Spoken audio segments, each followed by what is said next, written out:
My name is Gina Clayton, and I'm the Planning and Development Director for the City of Clearwater. I want to thank you all for coming out this morning for what I hope will be an informative meeting. This is an informational meeting. It is not a public hearing, so I want to stress that. But before we get started, we have some of your elected officials here in the audience, and I'd like to recognize Mayor Rutger, Councilmember Albritton, he's in the back, Councilwoman Teixeira, and Representative Kim Burfield. So thank you all for coming.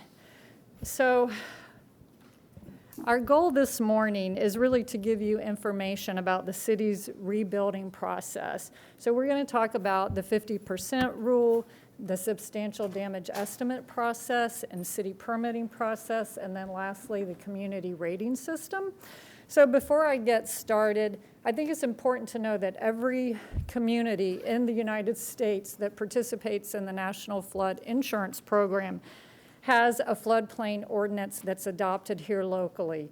And you will see some variation between community, what is in those regulations. So today, we want to make sure that you have Clearwater's information so that you know exactly what you have to do.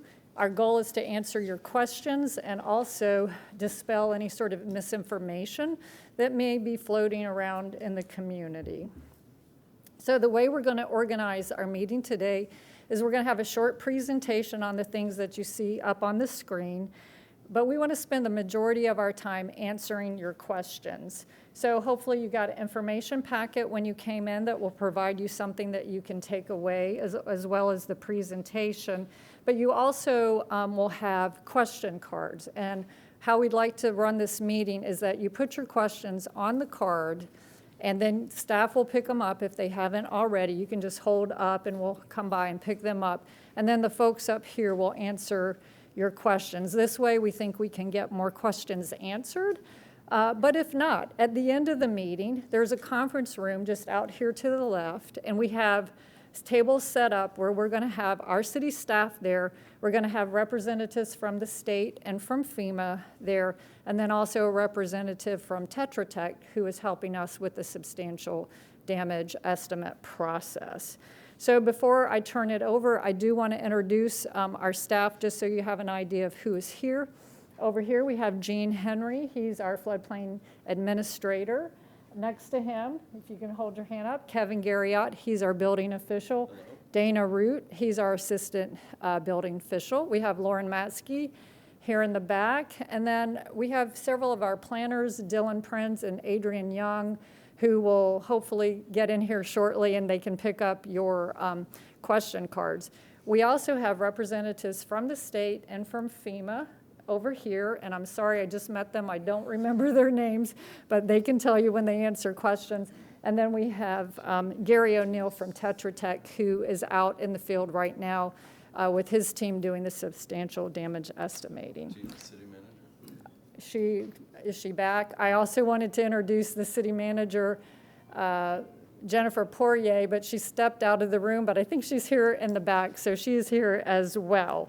So, so we can get to your questions. I'm going to turn the presentation over to Gene, who's going to walk you through our local ordinance. Good morning. And we also have the SBA, Small Business Administration, here as well, and so everybody can help you at the very end. And if there's additional questions, and we do have a room set up over there for folks that are still interested in individual family assistance under FEMA. So, and we'll have tables in the back when it's all, when we're all done with the questions and such. I did want to, so we are here just to help you out, and I've seen a lot of your faces out there on the beach as well as in the office working through this 50% threshold. And that's what we call it. It's part of the city's regulations. And as Gina was saying, it's part of a standard. Yes, it is the city's floodplain management program, and these are thresholds within our codes. But they do, in some instances, we have to take those federal standards and put them into our codes, and that's why we have them. I did want to show you. The arrow right there. Oh, okay. The other way. the other way, so I'm getting it there. So this was from Helene. This is quite dramatic, right? I mean, that's what we got hit by, and you can tell the significance. This was not a full 1% probability storm event, but it came pretty close, and it got us a lot wet, and there was some significant wind with it. There were some. And then Milton came through, and as you can see, both of them hit the city. And this is our impact for us, and that we're working with you, and there's so many of you through our community that need the help to move through the whole process.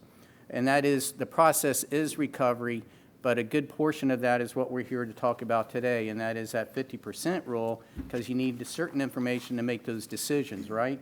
So to figure out if you're going to have to bring your structure into compliance, or if you can start and begin, finish up the repairs.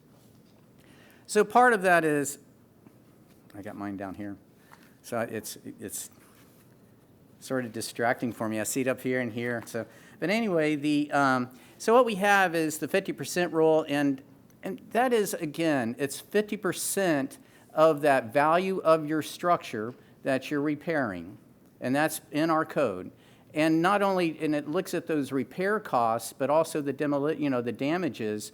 And in our city code, we're looking at 12 months prior to that storm event, or the time that you're working with your permit, in order to look at the total value that has gone into that structure within a year's period. So that means, again, that's the damages, the amount that's going to cost to repair, as well as those costs moving forward, that's repair, but also the past 12 months in the permitting process. So it's applicable if your structure's in the, what we call in the office under code, special flood hazard area and the coastal high hazard area. That's nothing more than a bunch of names for the flood zones. So, and everybody really lives in a flood zone, but it's the ones that are identified by AE, VE, and there's A and V also. So if you're in a flood zone and you have received damages, you do have to be evaluated with that 50% threshold. And again, that threshold is a threshold based on the value of your structure. And at 50% and above, you have to bring your structure into compliance. That doesn't mean that you can't say, Gene, you're out in left field. I can refute that, or I have a new appraisal, and I can show you that value is higher. And that's good. That's what it's all about. We're here to talk to you, but we have to look at those beginning thresholds. If you hit it, we do need to talk. And then if you are in noncompliance, you'll get a determination letter. And again, you're provided the opportunity to refute that. But if you can't, then you do need to bring your structure into compliance. There's several ways. If you're a commercial structure, you can dry flood proof your structure. If you're a residential structure, you really only have two means in our community, and that is to remove it and rebuild it, or elevate it. And we know that some folks already have started in that process. With that, and I'm going to take just a quick sideline here, is if you are substantially damaged and you get a determination letter, and you have a flood insurance policy in good standing, then you are eligible for something called increased cost of compliance that goes along with the flood insurance policy. If you didn't receive a total payout of $250 for your insurance for your structure, then you're eligible for up to, again, that $30,000 that goes along with your flood insurance policy, federal flood insurance policy. So if you have concerns or just if you need more information on that, really hunt me down afterwards. So, so really what's this all about? And I keep forgetting to do this. There we go. So you've heard us all talk about sustainability and resilience. This is about that. The first level is flood protection is to protect you. The second level is to protect your structure. The third and fourth is really sort of combined, and that is to remain in compliance and good status and a good standing with the National Flood Insurance Program. Because if we don't implement these rules and these standards that we've adopted into our code that resemble the federal standards, then we lose the ability. We lose our discount that we have. Right now, we're participating in something called the community rating system, and that gives us all 25% discount, or most of us. There's some, a little bit of difference for some, but it's 25% discount for those that are flood insurance within the special flood hazard area. And so we could lose that if we don't participate and stay in good standing. But it can be as much as that we also lose, we lose our standing. We go into a probation status. That means there's a higher rates. There's all additional fees. And then eventually you could actually be removed from the program. That has happened to communities in the past. And if that happens, none of us can get federal flood insurance within our community or disaster assistance. So there's a big stick for us to carry this forward. And the whole thing is that we got to implement our city codes anyway. But if we don't, then the federal side of not meeting the standards also affects us all. So let's see. So and of course, it helps us stay safe when we do bring things into compliance with the Florida Building Code. We all know that. Florida Building Code includes these standards for elevation. And it also, allows for lower insurance costs. Well, you notice that even with your wind, when you redo your roof, that's one of the requirements. And the same with when you elevate a structure. And then the preservation of property values. A community did that in flood and have a lot of disasters affect their homes. Obviously that keeps our values and our integrity of our community. So, let me see. So we sort of talked about this. Which one is Kevin? I think he's the process. So I'm just making sure that we give you all the experts that can talk on this, and everybody on our team can talk very well to it. But at the end, our FEMA and Tetra Tech as well, and state. So, but the repair of the building we've already talked about is 50% of the pre-damaged market value. And if you go over that threshold, you're deemed substantially damaged. Again, you have ways to refute that or challenge it. Some call it appealing that. But once you're determined that and you can't refute it or show additional information, then you are given a determination. We will let you know. There's a couple of different ways that we're going about it, and it runs concurrent with, all at once. City of Clearwater has not stopped the permitting process. Our floodplain management process actually includes the review of these substantial damage thresholds, but we're also working with our peers in the program to go out there. Tetra Tech has their teams in the field. They have city badges, and they're doing field substantial damage estimates they'll come back, and we'll talk about that within the office as well, and that helps us make a full, good decision about a determination if it's required. And again, if you are deemed substantially damaged, you do need to be brought into compliance with the Florida Building Code, which includes those elevation requirements. Oh, did I? Yeah, I know. Okay. So we just went over that. It's estimates of cost of repairing your structure, pre-flood condition. The repair of the cost is 50% more than the market value. And again, I told you those things that we're working with. In the last paragraph up there, we are contracted with our peers up here that are from Tetra Tech, and they do have city badges. If someone comes up and says they're working with us and they don't have a city badge or city ID, tell them to go home, call our city police department and let them know someone's out there, telling you stuff that they're from the city. So, so with this initial review concurrent is, I think this is where Kevin will break it down a little bit more. And again, if you have any questions of me, please get with me afterwards. And we got a whole team up here to help you. Thank you. All right, thanks, Gene. I'm Kevin Garrett. I'm with the Building Division, part of Planning and Development.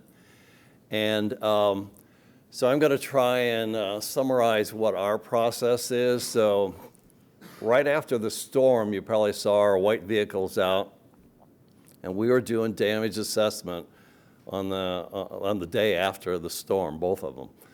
Well, even on the tropical storm Debbie, we were out there doing damage assessment. But that's a windshield survey, so we just go by, and the maps that were here, that's where we got that information. Those dots represent damaged properties. So that's a quick survey, and so right now, the Tetra Tech folks are out doing a more in-depth survey.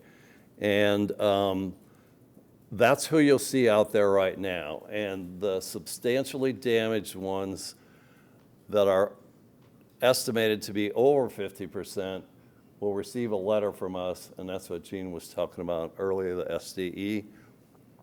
And that can qualify you for extra insurance funds. So we've tried to make the whole process as simple as we can. Many structures, especially residential, were flooded. I guess I need to stay here by this. Up a few feet, maybe over the receptacles.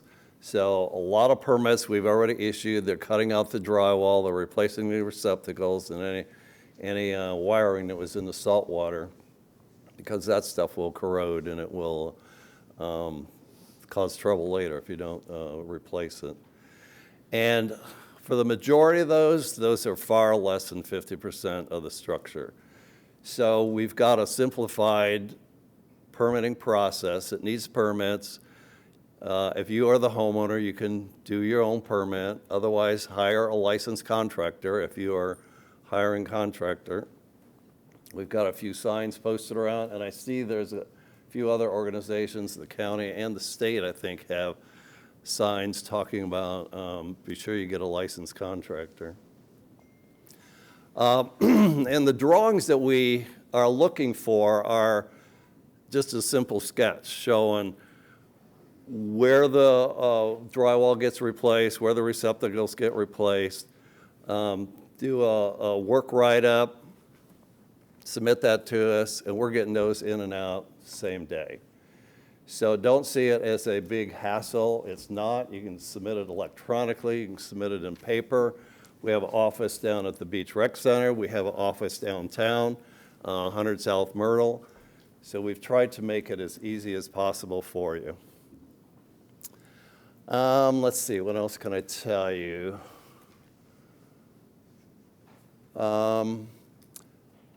The key thing on when you get your permit, be sure you get inspections.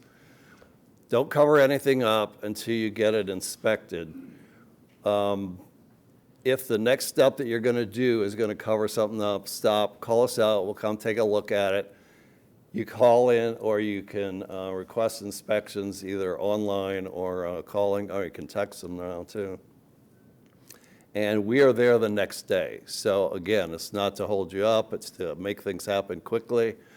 If you get into any structural changes, work, anything that needs to be repaired, like floor joists or something like that, then you're going to need to get an engineer or an architect to take a look at that, to draw up some drawings, get it made safe, make sure that everything is going to be all right. So I think that is kind of it for our permitting process, and we'll move on to the next segment.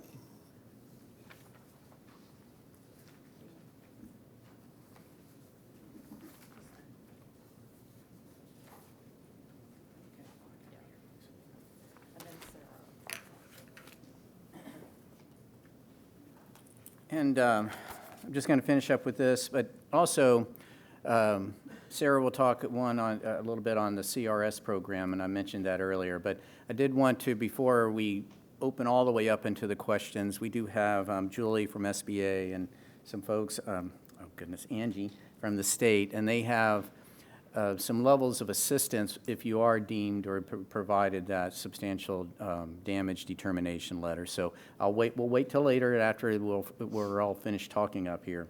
So in this slide, though, what you see are the benefits of completing an SDE. So it's very important that we do this. First of all, you're going to do it when you get your permits, and you have lots of questions. We've been working with you. Sometimes I've spent an hour in the office just going over the permit that someone has a question on the information submitted to determine if you're 50% over or meeting that threshold, right? So it's very important that you get that information so you can make the decision that if your home is so badly damaged that you're going to have to bring it into compliance. Because the alternative is that you start spending all your NFIP claim money or your, money in the savings or whatever else, and then all of a sudden you're redeemed and you realize that, oh my goodness, the determination is given to me and I can't refute it. Well, there's no return on those funds that you spent.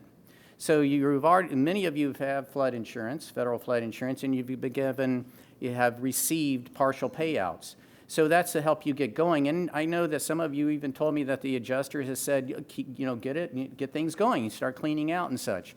But remember, do what you need to do to make sure your house doesn't, explode with the mold and all the other things that can come along with not cleaning it out. But at the same time, work hard to get that determination. Because again, all those funds that you put into it may not stay there, so to speak, if you have to bring that structure into compliance.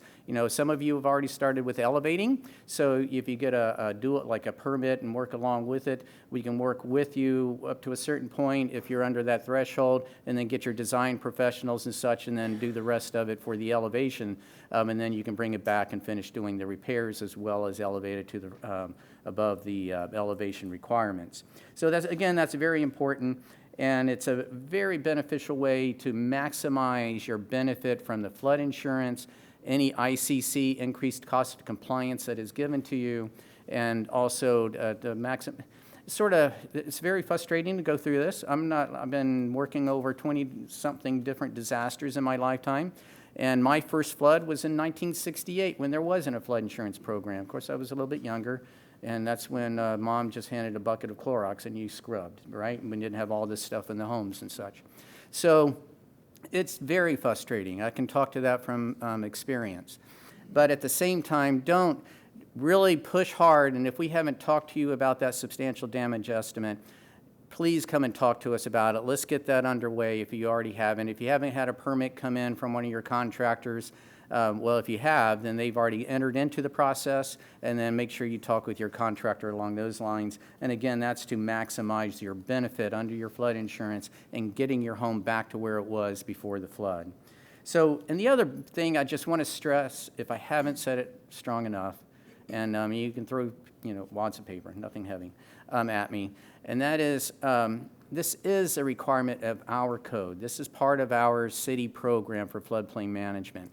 Yes, it does adopt some of those standards. We do have higher standards in the city, but it does adopt those standards in the federal code as a minimum level of, that we have to follow in order to have federal flood insurance issued in our community, which has benefited so many of us. So with that, I think that's, we're going to let Sarah talk, because I can talk a lot on this, and I'm here to talk more if you need me to. So thank you again for your time.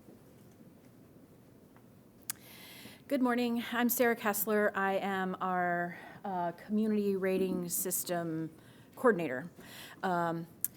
So the community rating system is a program that is under the FEMA umbrella, under the National Flood Insurance Program umbrella, and it rewards communities who go above and beyond the basic federal standards.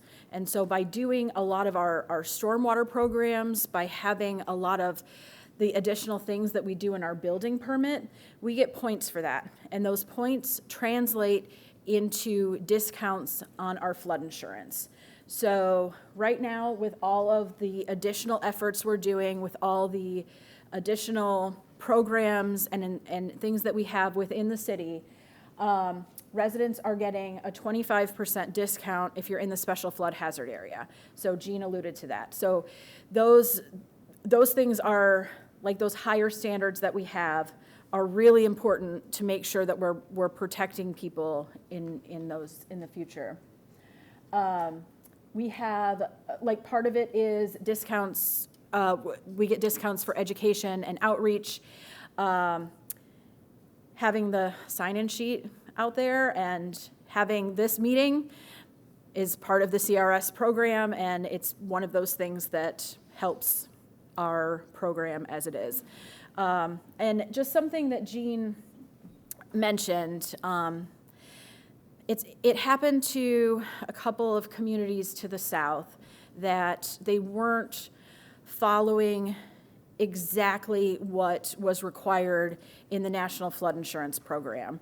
And so if the city doesn't do that, there is a danger that we could be kicked out of the program, in which case we wouldn't have the ability to get federally backed flood insurance. And so that would be pretty much a disaster.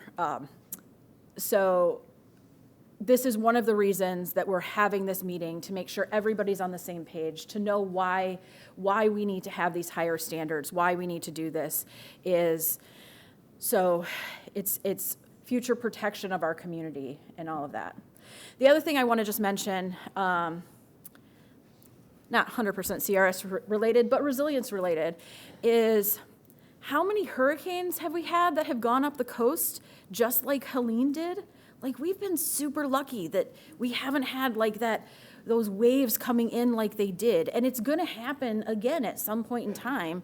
And so bringing your homes up, if that's something that you want to live on Clearwater Beach, that is something that's super important, to make your home more resilient, to protect it for your benefit, to be able to be out there and enjoy that area that you like and you want to live. So if you have any questions about the community rating system, I can kind of geek out about it for a while. So love to talk to you about it. Gene knows everything about everything, but if he's busy, you're welcome to ask me a question too. And either I can answer it or say, wait for Gene. So with that, oh, questions, okay. Okay. Yeah, so at this point, that's really, I think, the end of our formal presentation. So if you have not given us your questions yet, Adrian and Dylan are here, and Sarah can collect them, and then we will try to distribute. Let's Yeah. actually talk about the mitigation program, Billy, about individual assistance. Now. And Julie, if they can, before we get Okay, into it. do you guys want to do a little bit of before now? Okay, so I lied. We're going to have the folks from FEMA and the state also talk to you about what they're here to talk to you about. I think we have two people who can share some information that we hope will be beneficial to you. So we have Angie, Odell, Emily? and Millie, Millie, sorry. And then Julie. and then Julie here. So do you guys want to? I can go first if that. Yeah, sure.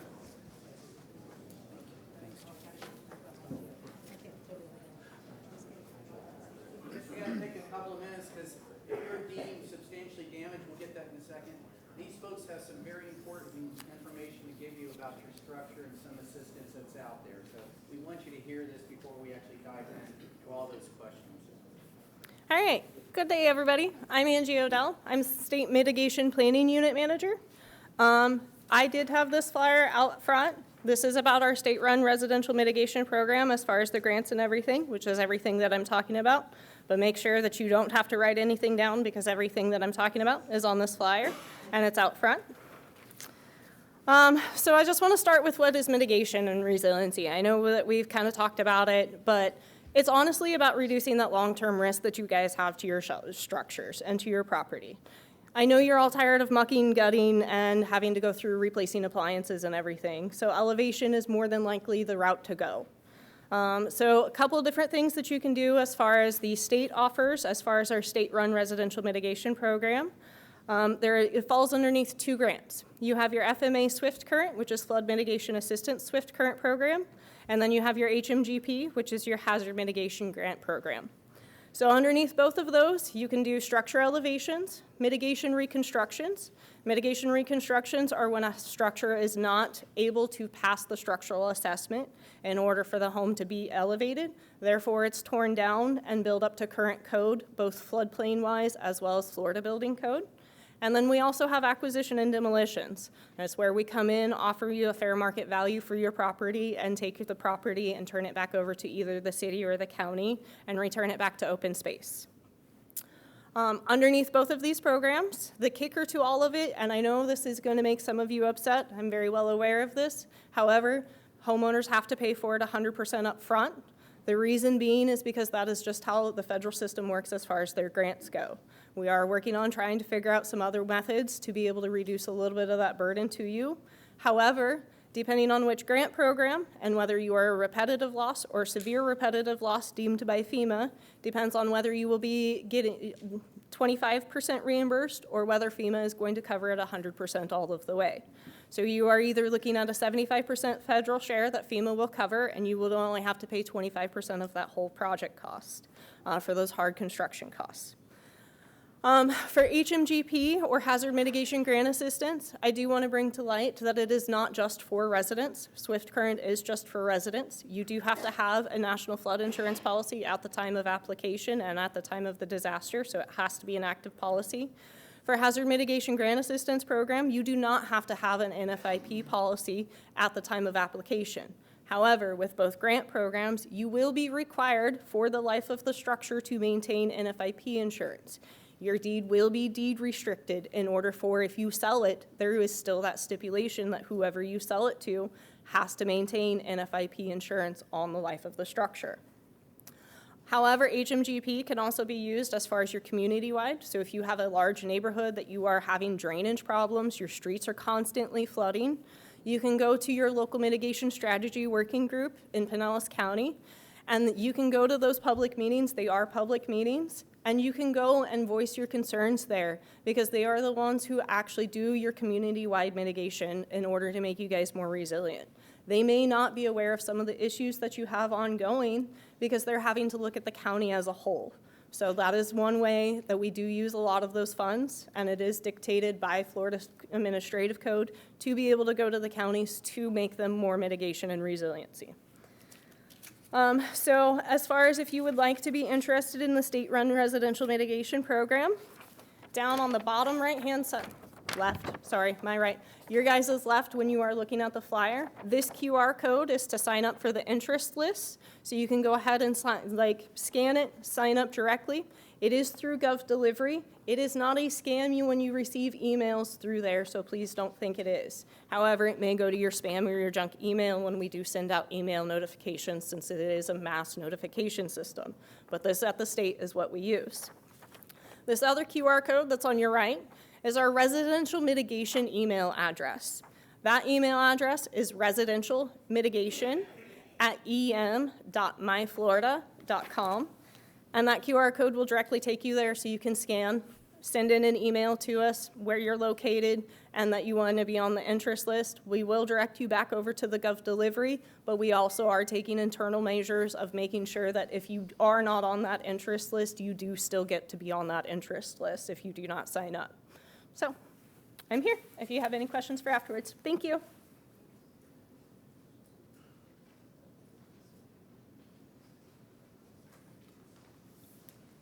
Hi, good morning.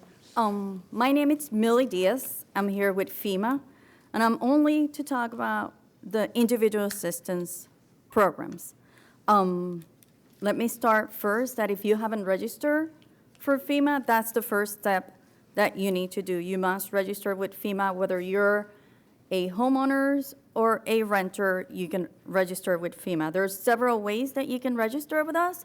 The first one is through our website, www.disasterassistance.gov. You can upload our app, whether you have an Android or an iOS. We have in both an application process, or you can go or call our 800 number, 621-3362. You can also visit one of our disaster recovery centers. There's one in Pinellas County. That you guys can visit. That's the first step that you guys need to do if you want to apply for disaster assistance. We have two categories of assistance. The first one is for housing assistance, which has to deal with the repair or replacement of your primary residence. It's keep in mind that the repairs is focused on the essential repair needs of your house. And we don't cover patio screens, fences, decks, or pools. Okay, we concentrate in the primary structure of the house, okay? So, however, we can assist with critical structure items like water wells, septic tanks, furnaces, AC, HVAC system, private roads and bridges, and some ADA requirements for your houses. We also have the Small Business Administration here, and some of those things that we don't cover, they might be able to help you with those. The other side of our program is the Other Need Assistance Program, and that's more concentrate to your personal property, but limited to essential items. Transportation, like if your primary vehicle was affected by the disaster. We also have disaster-related funeral expenses, medical expenses, dental expenses, moving and storage, miscellaneous, and an example of miscellaneous can be a generator that it's medically needed for your home. Chainsaw, let's say there's a big tree that it's covering your main entrance to get to your house and you need to purchase a chainsaw, we can cover those. And under the Other Need Assistance, obviously, we also have the initial group flood insurance policy, depending in which zone now you are, A, V, and W. The process is that once you register, if you have flood insurance, we do set an inspection out. The inspector will go to your house. Inspectors are fully identified. If they call you and they said they can expedite your inspection for a little bit money, that it's not a FEMA inspector, please make sure you really look into these things. They have a badge. Make sure if you're not sure who they are, ask for a badge. Okay, the inspections will look at what makes your house safe, sanitary, and secure. There's a different inspections. The Tetra Tech is doing some inspections. We do totally different inspections. You can start in our side of the shop as long as you can start putting your house safe, sanitary, and secure.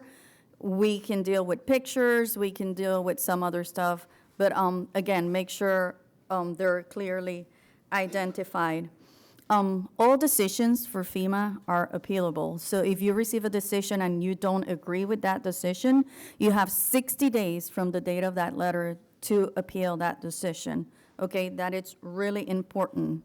Also, it's important that if you answer yes to any of the questions of insurance, whether it's homeowners insurance, whether it's flood insurance, whether it's personal property insurance, we do not move forward with your case unless we receive a denial letter or a settlement letter. You need to upload those as soon as you get them, okay? Why? Because with the settlement, we can see what your insurance paid, and if there's any outstanding items that we can pay, we can possibly look at them and pay those. And if it's a denial letter, then we can obviously look at what was the denial for. Was it for living assistance, additional living assistance expenses? Okay, then we can pay those. So it's important that whether you get a denial letter or a settlement letter, that you can send it to us so we can work on your case. So again, all the decisions are appealable. It's important that you guys get the opportunity to look at those letters and send it back to us, okay? So there's other programs with individual assistance, and those are disaster legal services. And disaster legal services is for, I have a dispute with my landlord or with my insurance or whatever. FEMA has, through the Young Bar of Associations, a contract that we can help you with those because these are pro bono lawyers, and they can help you with those. Their hotline for the state of Florida, it's 833-514-2940. And again, this is for disaster legal services. I'm going to go with that number again, 833-514-2940. That's for disaster legal services. The state also has disaster unemployment. So if you lost wages or if you lost your employment because of the disaster, you can visit floridajobs.org, and there's a specific portion there that it says disaster unemployment assistance, and you can apply for those funds there. They're administered by them. We just provide the funds. So, but if you did lost some wages or your employment because of the disaster, that's another opportunity for you guys to get some assistance there. They also have a 1-800 number, and again, this is for disaster unemployment assistance. And their 800 number, it's 1-800-385-3920. And their webpage, again, it's www.floridajobsaltogether.org, and select file a claim under the portion of disaster unemployment assistance. And we also have crisis counseling. We do know that this has been a little bit overwhelming. First Debbie, then Helene, and then Milton. And obviously, some of you are very upset because the process is also overwhelming, and there's a lot of things. So FEMA offers also disaster crisis counseling, and it has been approved through the Department of Family and Children, and they have an 800 number, which is 985-5990, and this is for crisis counseling, 1-800-985-5990. I know that you might have some specific questions specifically to your cases because of personal information. We might not be able to discuss this here, but if you do have a question specific to your case, I'll be more than happy to help you guys in the other side of the meeting room when we get out. But that's all I have for now. I hope that this just bring you a little bit clarity. We also have another program, which is the serious need assistance, and this is the famous $750 or $770. That it's for emergency needs only. FEMA does not replace food. Okay, these are emergency funds on how, and this is usually dispersed depending on how you answer the questions of what was the need that you had at the beginning of the disaster. It's not for everybody. Some of this is also attached to whether you answer yes or no to your insurance, because some of the insurance have additional living expenses, and that covers food. So it comes along with how you answer the questions. It's not for everybody, but if it's also an appealable decision that if you don't agree with it and because you didn't receive them, you can also appeal. And there's also displacement assistance for those that cannot go back to their house because the house is uninhabitable. And usually those require an inspection to look at these damages, but there's a lot of help out there, and if you haven't received it all and you think that you do need that help, it's probably being held because of your insurance documents that haven't been received, or anything, a mistake. You know, sometimes they spell my name Diaz, D-I-A-Z, but they put an S at the end, and the Social Security doesn't match that S at the end. That's incredibly already puts a hold in the application. So there could be anything on your application that it's holding any kind of assistance. So again, I'll be in the other side of the room if there's any questions or any concerns at the end. Appreciate you all being here. Thank you.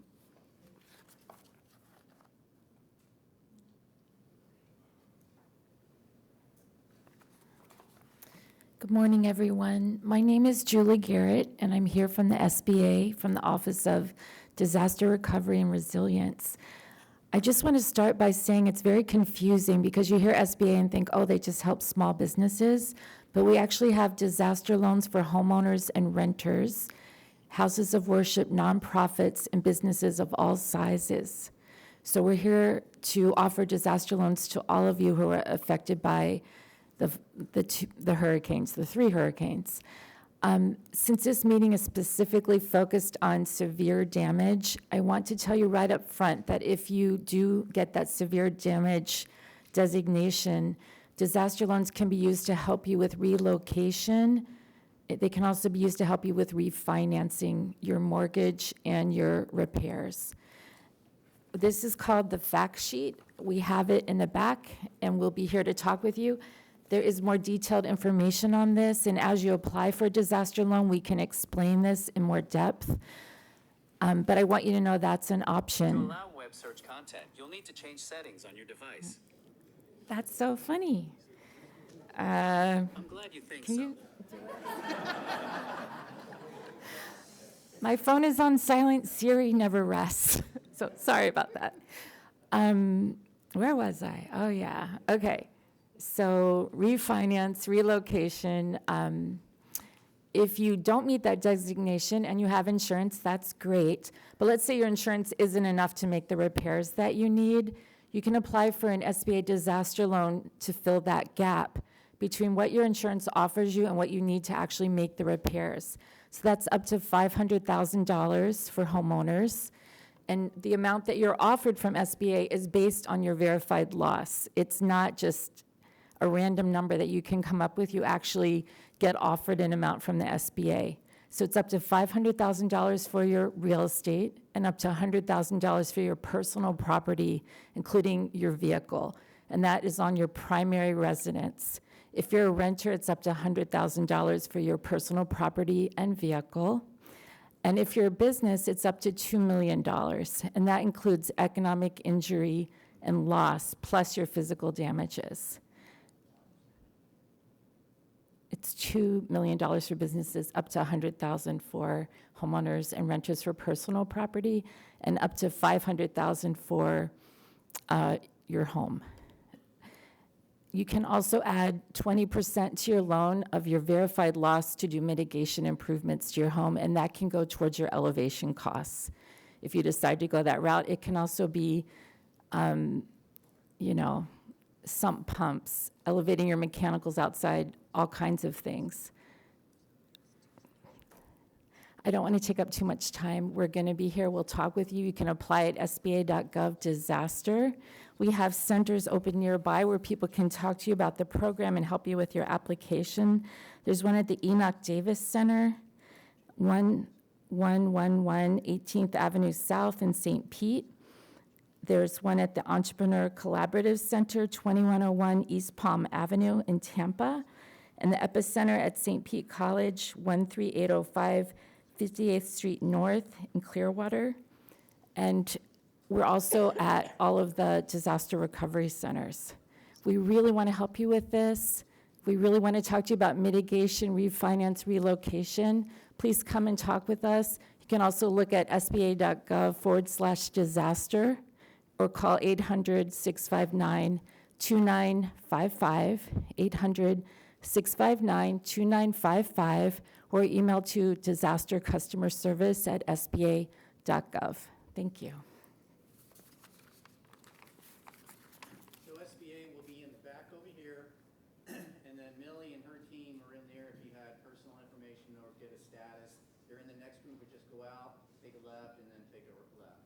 And then also Tetra Tech will be over there afterwards if you want to talk about the actual work being done in the field. And then the state has a center table over there if you just want to talk about mitigation as well. So they'll move over there a little bit later. Are we finished now? Yeah, we're finished. All right, so let's get to the questions. You want to start, Gary?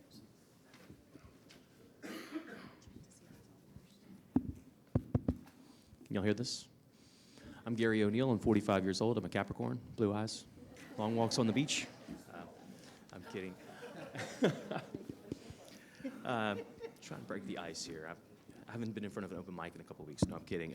My name's Gary O'Neill. I work for Tetra Tech. I'm our Director of Mitigation Grant Services, but also our floodplain management and our substantial damage practice rolls up through my group, which is Tetra Tech Disaster Recovery. So our folks have been out in the field.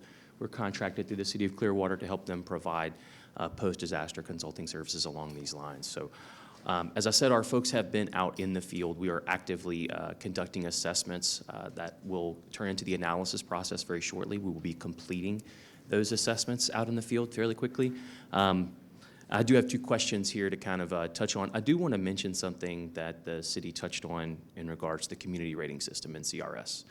The work that communities do to participate in the program that garners you discounts on your flood insurance premiums, those dollars don't go back into the general fund for the city of Clearwater. They go back into your pockets.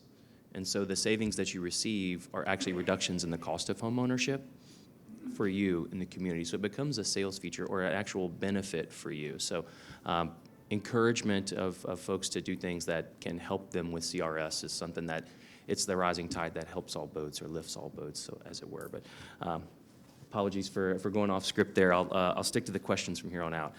The first question, and I won't mention names, it's what's the criteria that the inspectors are using to determine a substantial loss of my house? And so those criteria are actually set forth in the substantial damage desk reference, which is a FEMA guidance document that governs the process and provides a go-by or a roadmap for implementation of substantial damage. It's very clarified. There are different pieces that you can use to appeal those decisions once they're done, but there's a number of different building attributes and things that we look for during that process. So it's not any one thing, but for more information, we can talk to you in the breakout session if you have specific questions, but it's basically, it's based on FEMA guidance. And so the second question we have here was, how long does it take for the SDE inspector to come out? And then results was the second question. That's the big question for everybody. When is this process going to move? It's how long is it going to take for the snake to eat this and work its way through? Right now, I actually just spoke to our project manager who organizes our folks in the field. We are well over 50% done with the actual initial field assessments. Once we take those field assessments, once that's completed, then we have to go and provide analysis and recommendations to the city about what we feel like are substantially damaged and aren't substantially damaged. Ultimately, that's a city decision, but we are over 50% complete with the initial assessments. And to the person who asked that question, I think I just got a text message. I did ask our field rep, you listed your address, so I might, if you come up to me afterwards, I can tell you whether or not your structure has been inspected so far, but please don't everybody ask that question. But I did ask for that once I got this question, but it should not be more than 1 to 2 weeks, I think. We should be, except with some stragglers aside that may come in late, within 1 to 2 weeks, we should be complete with that field work to provide the initial assessments, or initial recommendations about what should be or shouldn't be considered substantially damaged. So hopefully that took care of that. So and those are the only two I have. For now. Of course, of course.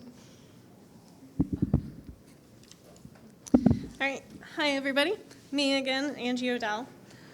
So the question that I have is, what will state give residents and will the city give residents as far as grants goes? The best the state can do is doing their state-run residential mitigation program. The reason why we switched over to doing it from having the cities or the counties being the ones to manage the grant and everything is we are honestly trying to cut out the bureaucracy of it to be able to make it a quicker and faster process. Generally, grants take 3 to 5 years as far as their period of performance, and that is meaning to the point that you get to the point of underneath contract to be able to even start construction. By going this as far as the state-run residential mitigation program, we are trying to cut that time in half or even further, so it's 1 to 2 years type of situation by the time you're done.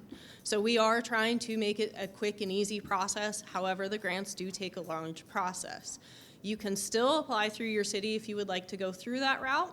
I know that both of our cities and our county partners are keeping an interest list. And again, if you don't get on the state interest list, we get the interest list from the city or the county.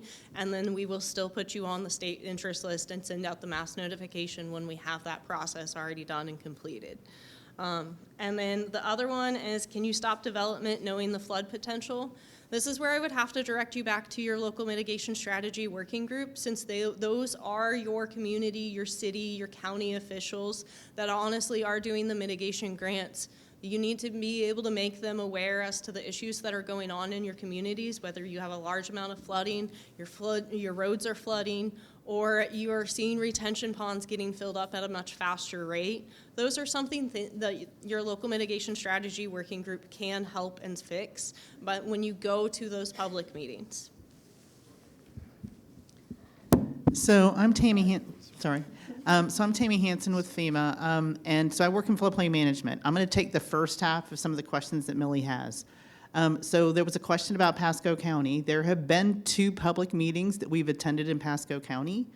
The second half of that question is, why isn't FEMA scheduling meetings? These meetings are being actually scheduled by your local communities, and we're being invited to attend to share the information. It is not our standard practice to schedule meetings. What we do in place of that is we have our disaster recovery centers that are open typically 7 to 7 most days of the week to give you the opportunity to go in and ask questions about the programs, because it's a lot more convenient with those long hours versus a 1-hour meeting that may not fit with your schedule.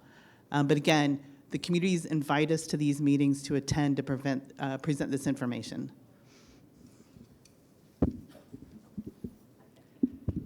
Okay, thanks, Tammy. Another question was, why don't we get a call back from FEMA? Again, that it's we have to, we don't call everybody, okay? We, you fill out the application and there's a process in place. Some of these processes are held depending on how you answer the questions. If you have insurance, we don't do anything with your case until you send us any kind of documents. So if you haven't heard from us, call us. If you have questions, visit our DRCs. If you have any issues, upload the app and look at the status of your application through the app. I'm going to give you that number again, 1-800-621-3362, if you haven't heard from us. So that's the first one. The other one was, why would FEMA not approve a claim when the Army Corps of Engineers had tarped my roof when it has severe damage? I don't know the specific to this case. In this person's specific case, could be because he has insurance. Again, anything can hold up the case. So if this person wants to see me in the other room, I'll be more than happy to try to look at the case and see what's the holdup. Okay, but again, some of these cases are being held because we need some information. And if you haven't heard from us, it's important that you give us a call or visit one of the disaster recovery centers so we can give you the status of your application. Thank you.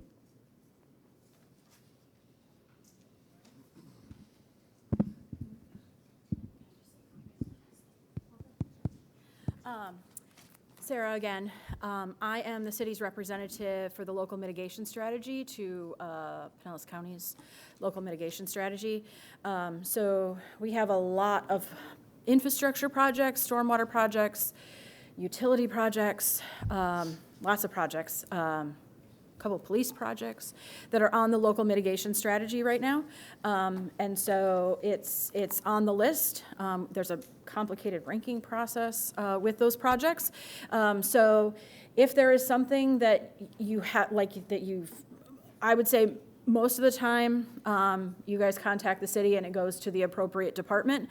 But if for some reason you don't feel like you've communicated something that should be on the LMS to the city, feel free to contact me, and I can either direct it to the correct department to put a project together or say, yes, that is on the project list for that. So.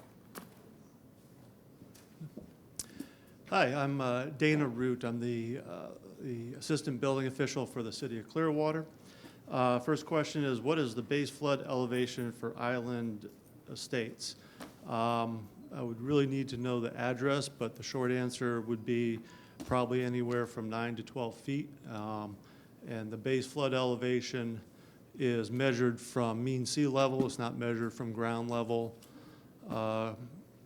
So to answer this, and this is for anywhere in the city, there would be 2 base flood elevations. One would be from the FEMA map, which you can find at the FEMA Map Service Center. The other base flood elevation would be from the Pinellas County all-in-one flood map. Generally, the county map is going to be higher. So once you find out what your base flood elevation is, you would have to add on 2 feet of freeboard and that would be your design flood elevation. And again, it's not measured from the ground level, it's measured from mean sea level. So you would have to figure out what your grade would be. Yeah, and you can also go to myclearwater.com, and we have an application there. It's called Forerunner. You can find out both right there. It's called Forerunner. Forerunner, F-O-R-E, runner, one word. So to find that on our website, just go to My Clearwater, and then in the search window, type floods, and then it'll pop up a little menu, and you'll pick a heading that says flood zones. And then once that website pops up, real simple, there's two amber flags right in the center of the page. And the first one is access your flood zones. And then you just pop your address in. And it'll give you both the design, what we call the design flood elevation and your base flood elevation. Okay, next question. Do I need a permit for drywall, and if so, why? Yes, you do need a permit for drywall. We have to verify the attachment of drywall, and also in commercial buildings, condos, and even in single-family homes. There are rated assemblies, walls, floors, that need a certain type of drywall. What is needed to finalize a permit? You would need to complete the project, and completing the project would, for a lot of the flood damaged structures, would be having your doors in, your baseboard in, your trim in, your cabinets, your countertop. Yes, and that would, once that is all done, you would call in a building final, and we would look at everything.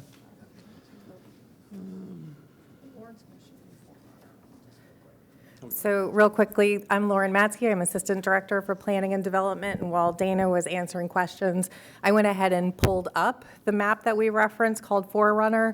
Again, so if you go to myclearwater.com, this is where I just searched flood and picked this page. And then if you click access the flood zone map, then that will open on a different tab. Sorry. No. Sure. I guess I'm going to leave this here, but you can just watch it real quick. So I'll just start it over here. So My Clearwater. This is our city's homepage. And then, you know, there's lots of ways to get to things, but if you just search flood, you'll see some options pop up, and it's the top one, flood zones and elevations. And that gives you a little bit of basic information, but to get to the searchable map, you can go here. And I'm going to pick an address. Hopefully it's not anyone in here, you know. I don't know, I'm just picking 880 Mandalay, because that's one I know.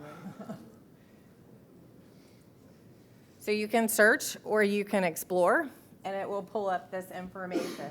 And I don't know if I picked a good one to show you, but on the page, it gives you some basic information about your stuff, including right in here, what Dana was explaining, which is you have your base flood elevation, but then you have a design flood elevation. We regulate to the design flood elevation, so it'll tell you that.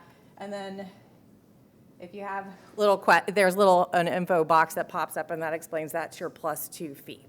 So you can search for your address, you can kind of cruise around, but then if your property happens to have multiple zones on it, it won't necessarily tell you, it'll direct you to contact us. So that way we can clarify anything. But this should help y'all get the basic idea of what we're looking at out there. Thank you. And just be aware with Forerunner, I believe that it chooses the highest elevation on your property. So if it doesn't touch your home or where you want to build your new home, it may be a lower elevation. Next question. What is the benefit of a resident filing for a permit for the work that the resident can do themselves? How And how is the 50% determined if the homeowner repairs the home themselves? Okay, for the benefit of somebody, owner builder, pulling their own permit, it may be a little bit lower cost because you're not hiring a general contractor. But even with owner builders, they have to figure the material and labor in all the costs. They have to figure in overhead and profit, just like a general contractor.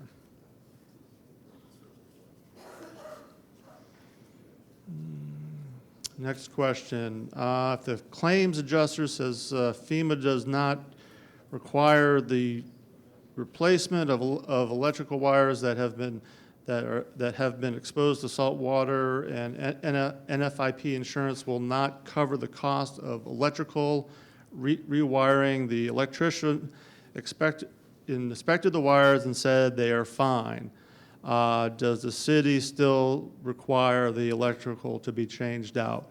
No. Anything that's damaged would need to be changed. So if your electrical wires were exposed to salt water, there probably should be changed. So we're not saying you have to rewire your whole house because you have 3 feet of drywall cut out and you had 2 feet of water in there that affected a little bit of the wiring.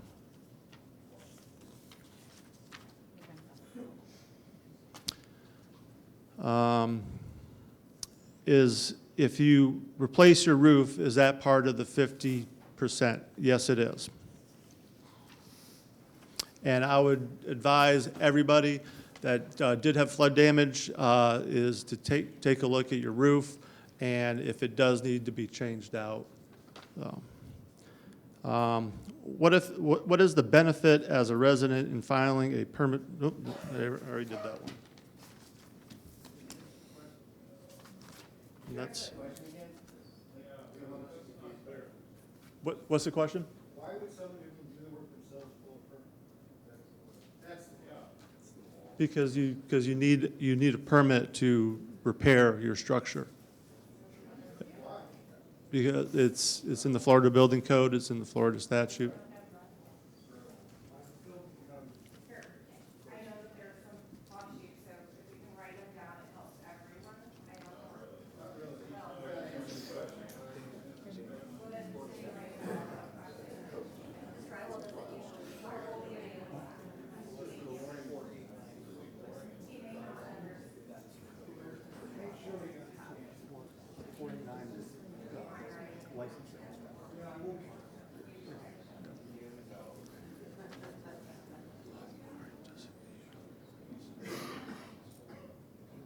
Okay, this question is cloth wiring, does it need home runs? Are you asking if it needs a ground? No, the cloth wiring, do you need to test for the cloth wiring, or are you guys assuming cloth wiring automatically, no ground, old construction, need to redo it with home runs? No, you only have to change out the damaged electrical. On old cloth? Correct.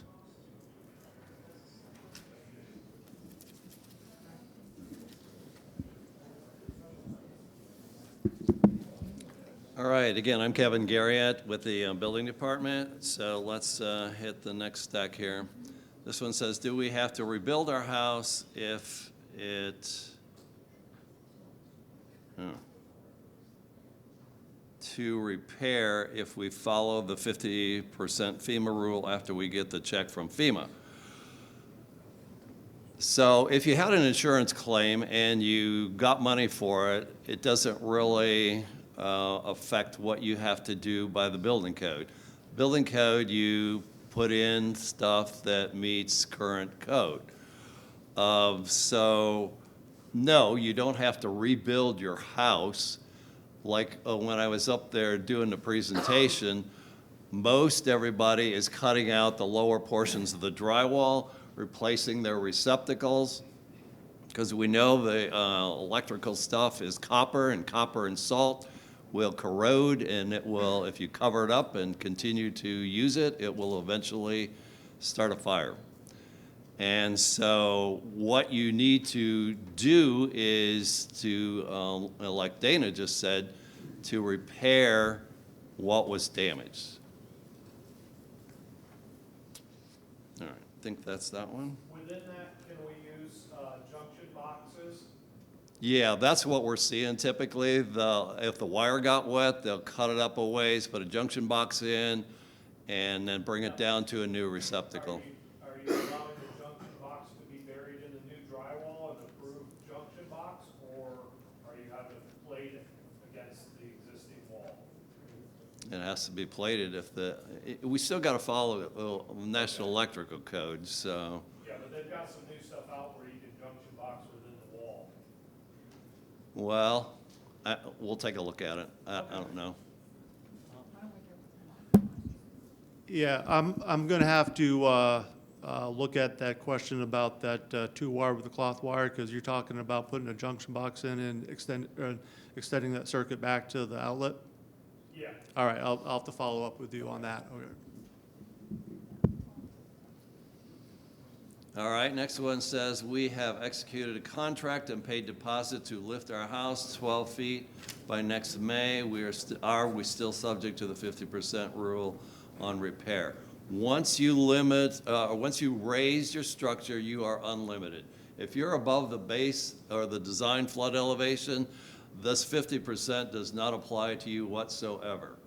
So everything that we talked about so far is for structures that are at grade, basically. Anybody who lives in a raised house probably does not apply to you.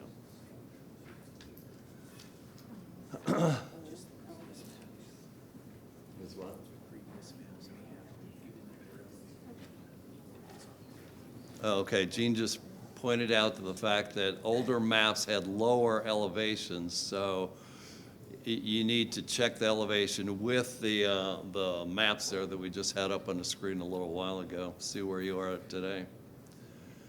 Largo other town has 5-year look back for building permits compared to others with 1 year. Is there a way to deal with this? Clearwater is 1 year, and what we're talking about at this meeting is City of Clearwater limits only, would not necessarily apply to Largo. Ours is 12 months. Is it from the time the permit was pulled or from the time it was completed? When it's completed. After it's completed, 12 months, you can do another 50%. This one says, you want us to lift our house, but we have not found a company that will lift our house because it is too small. They only want to lift bigger places. What do we do?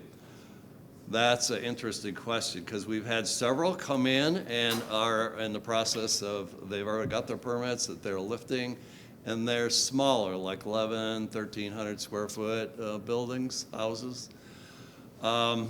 About all I could suggest, everybody's busy. We see contractors, architects, engineers, everybody is busy. Go to the PCCLB website.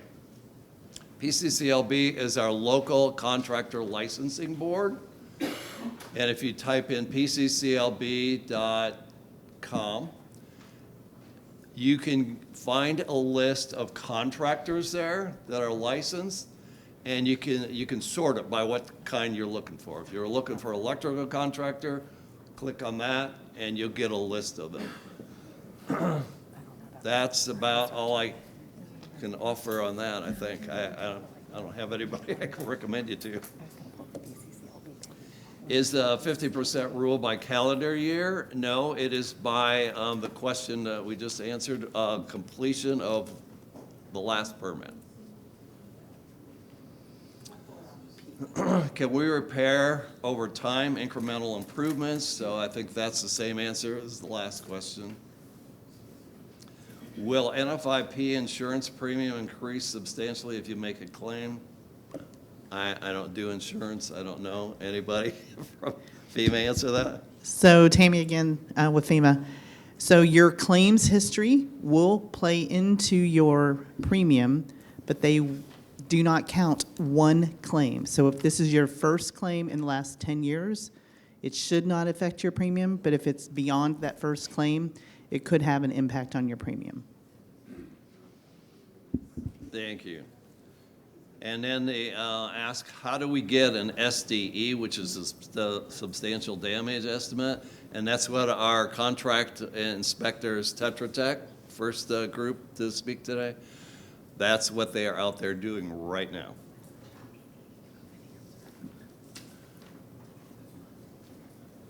For condo buildings, does the rule apply to the building or the individual apartment?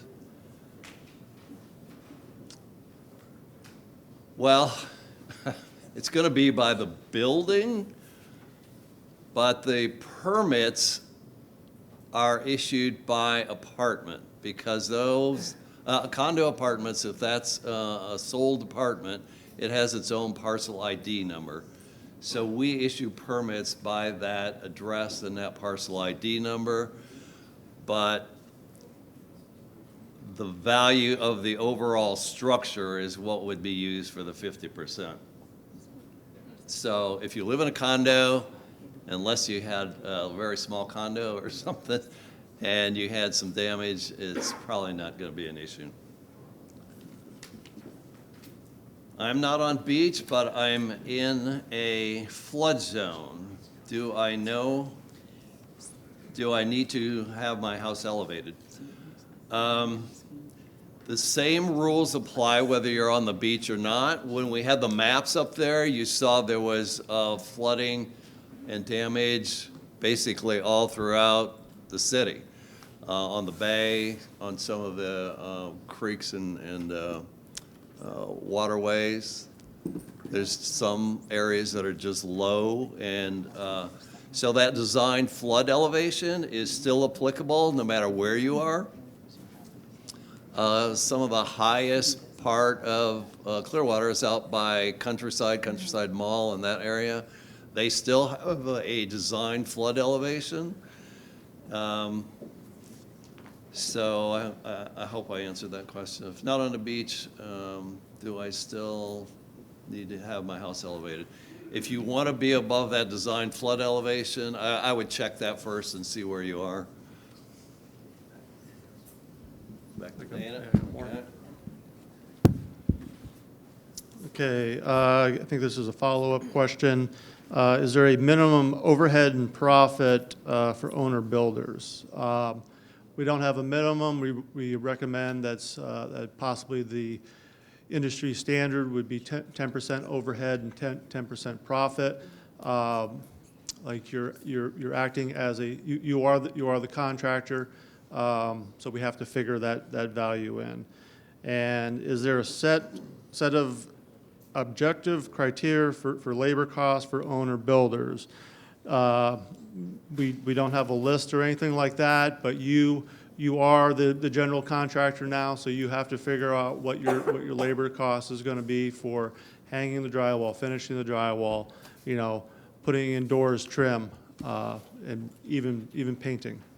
It's the value of the job, and I mean, we issue 1,000 permits a month during normal times, so I mean, we know what the values are in Clearwater. So think about the value of the job, even though you could get everything free and doing the work yourself. Still got a job value. When you have an insurance claim, you don't want the insurance company to say, well, you did that yourself and you got the parts for free, so I guess your claim is now down to zero. So, look at it realistically. This is an insurance program, and so put down the value of the job and be reasonable, and you don't have any issue. Next question. I have a underground electric service within an underground raceway. The underground cable is copper and it was flooded. Do I need to change out that cable, which was just replaced 2 years ago? The only thing I can say is have a electrician check it out. It's a good idea. If it did get salt water, then you may want to change it. Question is about elevating a home, and let's see, can we have a engineer and note, can we engineer the columns and leave the bottom as a shell? So what they're talking about is abandoning the first floor, which I assume was a living space, leaving that as garage, storage, stairs to the upstairs, and then building on top. Yes, you can do that. However, you have to verify that the footings will support what you want to build on top. If you are slab on grade and now you're in a coastal A zone or V zone, you're going to have to put in piles and you're going to have to put in breakaway walls for any enclosures that you have below the design flood elevation. All right, and this is a comment, it's not a question. As someone that may want to buy a home, I would want to make sure that the work was done, it had a permit, and it was done correctly. It is a safety issue when people do unpermitted work. If a home is substantially damaged, it may need to update and elevate electrical to comply with the NFIP. And the last comment there was for if you do elevate your home or build brand new, all electrical has to be above the design flood elevation. That includes your meter. Thank you for that comment, by the way. That tells us that you folks are starting to understand what we're talking about here today. That's exactly it, right there, that last comment. Oh. Okay, so we got some insurance, and our insurance folks couldn't be here, but we have a great resource, and Sarah's going to pop that up. These are insurance folks. They're not agents. They actually train insurance folks around the United States. And if you go to the Pinellas County website, and it's under their Flood Insurance Technical Assistance, you can type that in there.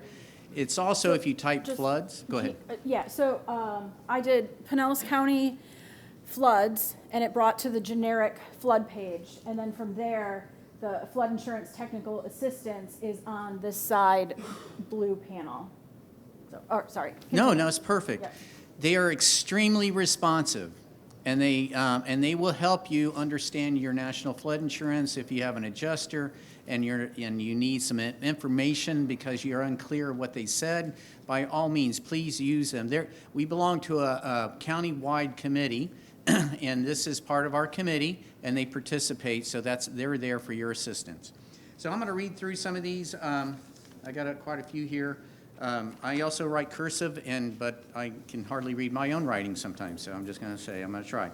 So one person did come up to me a little while ago, and they said, well, Gene, can I also, in compliance, can I either build on top, or if I have a multi-story house, can I just move my living quarters up? Yeah, if you can do that, you have to, if you're going to build on top of the existing floor, you're going to have to get a design professional, go through the permitting process. But yes, that's an alternative. If that puts you above that design flood elevation, if you're substantially damaged, by all means, yes, that's an alternative. The other is if you have a 3-story house and you're going to say, listen, I'm going to bring the first floor in, into compliance and let it be flooded, and it's going to be wet flood proofed, and I'm only going to use it for storage, and as the code says, and you're going to move everything else up, again, the permitting, but yes, you're bringing it into compliance. That would be fine. So those are 2 additional alternatives than what we talked about. So thank you for whoever brought that up. And remember, if you're a commercial structure, you can dry flood proof. And then, she put this, I received. Oh, okay, this is a good one. I received this substantial damage letter.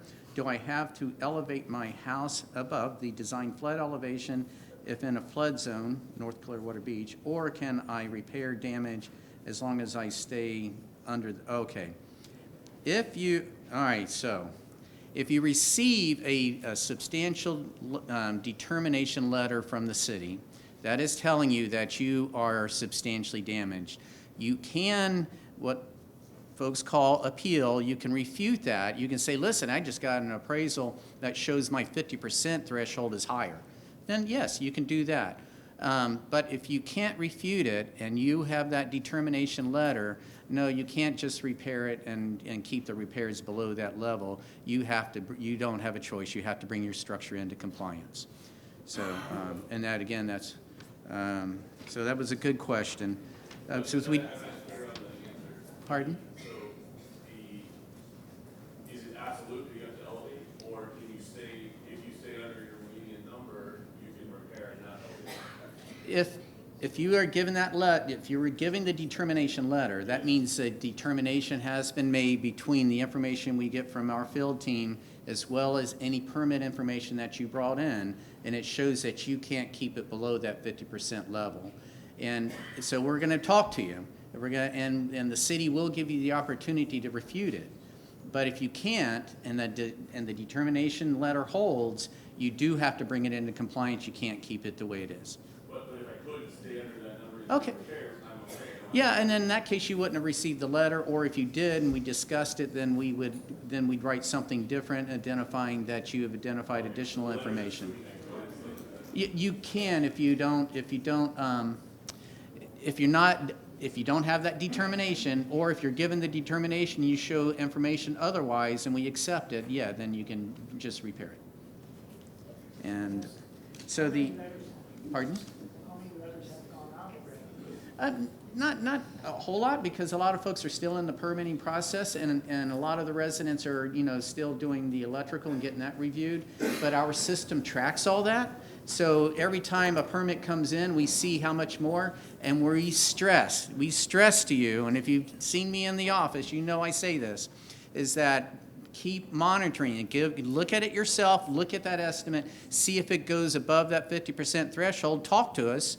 And then the city also has an administrative process. If you get within 10% of that threshold, you're going to have a contingency plan. And that has to show us what you're going to do to reduce, what you're going to do if you start to go within that 10% area, and or recognize that you're going to have to go into compliance if you exceed it. Well, you get the 50%, but we're telling you, you're giving yourself a warning at the 40% level. Yeah, so it is a yellow, it's like coming to a red light. It's a yellow light.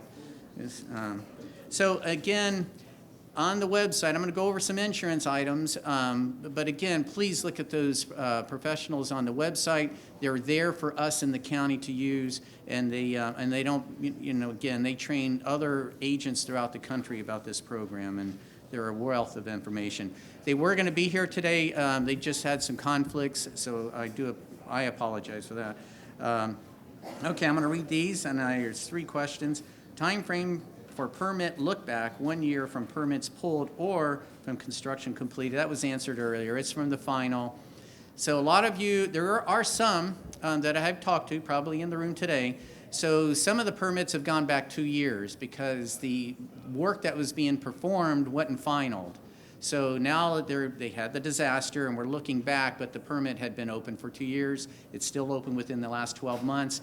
That full period is used. Not for everything, but for that one permit, it will be used in the value of looking at that substantial damage / improvement.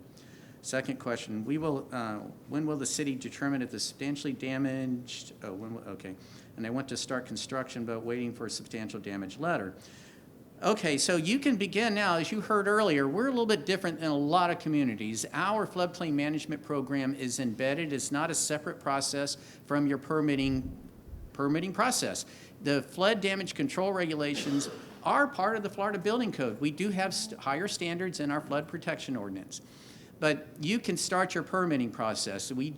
You'll have to complete that non-substantial damage improvement form.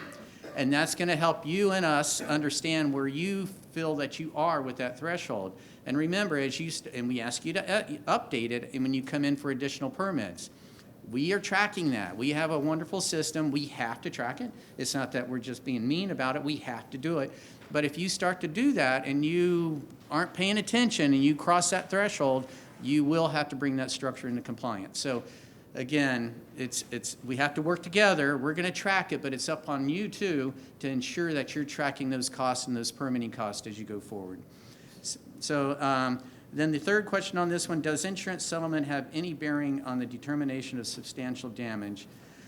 So that's a yes and no, right? Kevin's already identified that you're working with your insurance agent and adjuster. There is a time when all this insurance information is adjusted, that will get a note, and we're working with an agreement with FEMA, to ensure that we can share that information. But we are held to task, so there could be a question in a year from now, and it could be 9 months, it could be 13, 14 months. But if there's something that's illustrating that one of our residents' structure had a lot of work and it pushed that threshold, so the question is posed to the city, have you looked at this? Have you looked at your permits? Can we reconcile the data? They won't talk to you. That's something that we work with them on. If there's something that shows up on that payout that, say that they're on your claims and is associated with that structure, there is a potential that we'll come back and talk to you and try to reconcile it with you as well. Not within Clearwater, but there have been situations in other communities where folks haven't identified all the work that they were doing.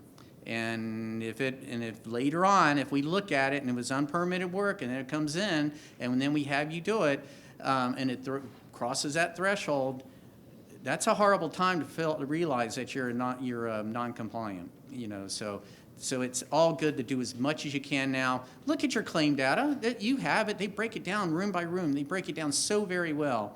A lot of that is not comparable or not to be, some of it doesn't go in on the substantial improvement form, but it will be reconciled later on in the future. So that's sort of a yes and no answer, right?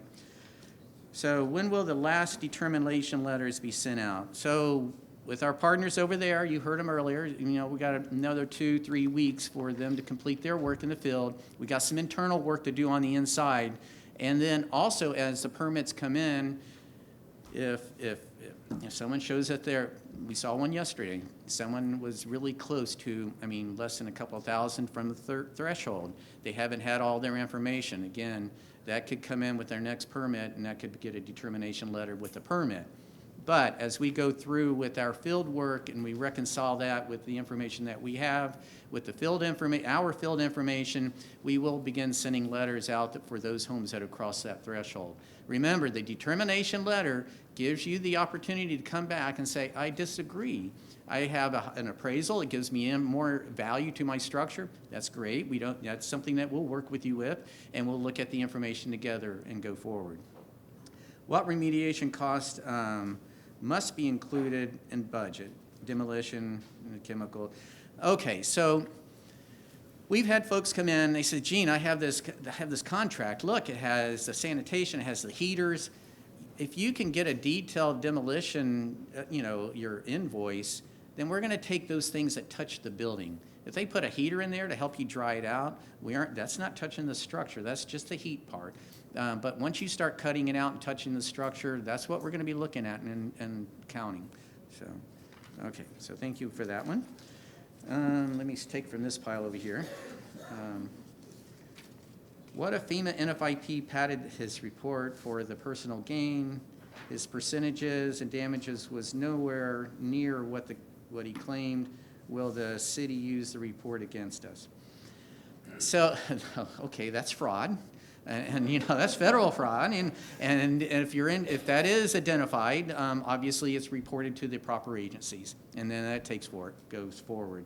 We won't. The only time that we'll see your claim information is if it's discussed and we have an agreement with FEMA to look at that personal information. It's not shared with anybody else, and it's specific to individuals in the city that can look at it. But that would be the time that FEMA comes in to talk with us and saying, listen, we on our national violation tracker, we got some information, or we just got some information that shows that this structure may be at a certain level, or something along those lines. But if someone's doing something as I just read, that's fraud again. And if it's ever shown up, then the proper agencies will take it the right way. Can you explain going over 50% in a 2-year permitting process? So I just mentioned that if a permit's held open for more than the 12-month period, 12 years, wouldn't that be rough? More than a 12-month period, then that's how we include it. If it's final, 12 months from that final is when you can start over. How do we get access to the grid for the 50% numbers? Okay, so I'm thinking that this is asking, so I'm not sure what they meant by the grid, but at the same time, we don't have it for our reviewers and Tetra Tech out in the field. They're assessing the areas, and if you're asking what areas they're going to, we can provide that information. But it's really, as you heard, they're really cranking through it, and then if they need to, they'll go back and look for some more. If you're looking at what's going to show up on the 50% numbers, remember the assessment that's being performed by our field team is looking at the percent damages towards that 50% threshold. And then they're going to come in, and then the letter actually comes from the city if we agree with that. And again, that letter will say you have these opportunities to refute that information. But again, if you can't, the letter holds, and you would be determined to be substantially damaged, needing to bring your structure into compliance. What does the 50% rule, why does it, oh, this is a good one. Why does the 50% rule exist? What is the basis for the existence? What happens if we don't want to bring house back into pre-disaster condition? Okay, so we already talked about that. It is a federal standard. It is our code. You know, those standards are up there. Those standards are established so we can have federal flood insurance offered within our community and disaster assistance. So, and since we do want to participate that, we put that in our code, we adopt our code, so we don't have a choice. If you wanted to go that route. Everybody has a choice. We could say, well, no, we don't want to do this, and none of you would have the opportunity to have flood insurance. Federal flood insurance, that would really sort of stink. What is the basis over the existence? And that's it. It was established a while back. It's a threshold. It's a standard. I think, in 1968, when they were bringing the program all together and finalizing things, it was just one of those things that was worked out. What happens if you don't bring it back to the pre-existing condition? So I have heard people saying, listen, I'm just going to make a great room. I don't want to bring it back to the pre-existing condition. Our code says pre-existing. So that's the way it has to be brought in. Otherwise, you're not in compliance. If I buy a house that was damaged by the storm, what is it I need to do? Yeah, we will help. A couple of things. We will check on your contractors. We will check to ensure that they're licensed as well as have their insurance. So if you're working with a contractor and and before you sign any paperwork, call. We'll help you, and we'll tell you the information. So that's one thing. I just want to bring that up because, that's one of our services we provide to you. And the other is, this has already happened. Someone brought this to my attention.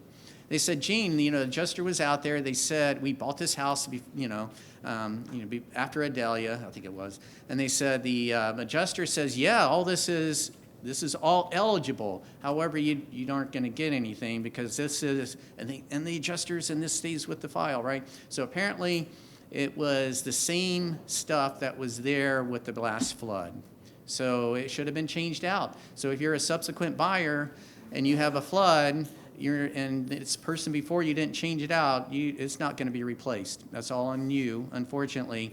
Most important thing is make sure you talk to the seller. Florida does sort of lenient in a way, but they are supposed to divulge if it's been a flooded structure, so there's a loss of value there in itself, and that's between you and the private market, and where you go to get relief on that. But also, as Kevin just said, look for the permits. Come in and look for the permits. We can tell you if anything's been done. If you have, and by the way, you can always ask Sarah or myself, Gene and Sarah, what kind of floods have you had? That's in our local mitigation strategy. That's our all hazards document. We can tell you, well, you had 4 feet of water out there, but this house doesn't show any permits. Okay, that you're doing your due diligence. Super. That's what you're supposed to do. So good for you. And so please give us contact. Okay, we're going to put our information on the website. It is there. Everyone on this table works for the city of Clearwater. You just type in our names and we'll show up. And or call Planning and Development Department, and you will get us. They don't let us hide. They pull us out and say, here's a call. Will FEMA and SBA be distributing money? All right, you heard them talk. Get with them before they leave. Get their contact information. You just heard them all talk in the state's program. They just gave you that flyer. Get their flyers, get their information, especially the state, because the city isn't doing those FMA, HMGP grants for the individuals. but the state is. That's a remarkable program. It's the first time in 30 years that I've heard them do something like that. So it's remarkable. It's a milestone. So really work with them and put your name in there. We will be working with this state as they need information, but they are going to be handling that. As was mentioned, it sort of cuts through the red tape. If you receive a substantial damage letter, can you get a copy of the estimate that determines the damage assessment? Absolutely. We're going to talk to you about it. It's nothing magic.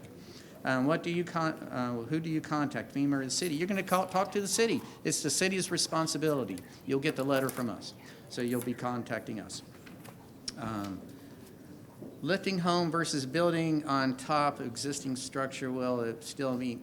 Yeah, if you go above the design flood elevation, if you get one of the letters and you put it on top and your design professional says, yeah, that existing structure can support it, or he has to do some additional work, you have to get the permits. Yeah, you can do that if it goes above the design flood elevation. Our elevations are pretty high, so make sure you look at the forerunner and look at it. How is the 50% of value established? Good question. So we're going to use property appraiser. Our property appraiser is super unique. He provides all the communities in Pinellas County with a 50% letter and that threshold that's based on the current value of your structure. Now, there are times, and you want to throw some things at us, I know, because if there's multiple buildings, we can't make a judgment from that value they give to the structure. So you will be required to get an appraisal and to break it down. For instance, someone yesterday had 3 different structures on their building. And we're trying to work with the property appraiser to see if they have it, but right now it's not there. So if he didn't want to wait for us, and he wanted to proceed, that person would have to go and get an appraisal for that specific structure that was damaged. Yes. Sorry. This is my turn to interrupt. Lauren Matzke again. So if you go to the property appraiser site, you can search for your property, and when you pull up the information card or what have you for it, you'll see there's this quick pick tool that's available on the right-hand side. Sometimes it's minimized. I just picked a random commercial property. But then down at the bottom, it says FEMA, and when you open it, it gives you a letter. And what Gina's saying is you can kind of see there's a FEMA 50% rule section, and it tells you that value. So it has the structure, it has extra features, but it pulls out and tells you what you're not to exceed, which, since this was a commercial property, it's right here. So, Lauren, hit the plus a couple times. oh, yeah, good call, sorry. Yeah, that was good. I wouldn't have done that. There we go. But you can pull that up for your property. So again, that was the property appraiser site. Search for your property, and then in that right-hand corner, there's a tool, and it has FEMA on it. And that's what we use as our baseline, as Jean was explaining, but there's other. Yeah, so if you have multiple buildings, the 3 of us aren't going to accept it because we won't know the value for that individual building with the collective of the buildings. So, and that will require getting an appraisal. Did you want to add to that or anything? Just that the FEMA letter is generally only for some commercial properties and single-family homes. So it's not available for townhomes or condos. Yes, and we had some folks yesterday, they had found out that they have to go get an appraisal for their townhome, so. Gene, can I jump in? So that's real, pardon? Oh, yeah, please. So there was a lot of misunderstanding about how these letters were created. Gene's done a great job explaining that this was created by your property appraiser, but there's some misunderstanding out in the public that FEMA had something to do with this because of the label. This is the label that the property appraiser has chosen to call this. FEMA was not involved in this process. So I just wanted to share that information because it's really running rampant that they think we're out in the field assessing people's properties when that is not the case. That is the property appraiser's document. That's true. Remember, everything that you see FEMA within the local area is us. It's either the county or the cities. So thank you. That was well said. Can I? Yes. I have a question. I received a question, and it's because that we're talking about the property appraiser, I want to go ahead and add it. And it says, if we have to tear down the house, how will that affect our taxes? How long will we be able to have homestead? And since we don't have anyone from the property appraiser here, it's not something that we can answer, but I have contact information at the bottom, so I'll work to get this person connected with someone. So, but let me But just add, Jean may have because something. there is some latitude because of a disaster on the taxes that you paid last year. It's under Florida statute. You have to talk to the property appraiser. All right, so call them. If you've been affected, talk to them. But let me put just a word to the wise in there. Print this letter off before you go and talk to them, because if your value does change, that's the value. We're going to pull that value up. So make sure you have the one pre-flood. So that's just a word to the wise. It helps us and helps you. The other is, I understand if you are elevating your structure, it's your homestead structure. There is something to maintain or keep your taxes within some reasonable of what it was when you're homestead, but you do have to talk to the property appraiser. I'm ignorant on that, but I did want to throw that out there because those two avenues do exist with the property appraiser, and they do try to, and they are very, it takes a little while for it to get through to them because they're as busy as we are, but they are trying to help a lot. So do talk to them on those two components. Yep. Can I say something? Sure. If you go to the homepage of the Pinellas County Property Appraiser, go down underneath the banner, there's all the links for the information on the impact on Super. tear downs and your options. Thank you. For the people in Island Estates over on Clearwater Beach, Holly Myers is the appraiser who handles that area. I can give you her phone number if anybody wants it, but when you talk with her, she will send you to this information first so everybody can read it before going back to her, because they don't want to spend 2 hours with everybody trying to go over the phone when they have all that. Oh, that's super. No, thank you. Reading all that, it's on the front page. Yeah. Okay, so I'll kind of translate that. Yeah, no, that's okay, because we're recording this, so this will also make sure that of the people who weren't able to make it. So what he was saying, and I'll try to loosely cover it, was if you go to the property appraiser site, on their homepage, if you scroll down, which is what I was trying to do. So at their homepage, when you scroll down, was I at the right place? So there's a storm damage information. Well, I'll do this one real quick. There's a storm damage information, which has a lot of FAQs. And then, which one would you want me to keep going?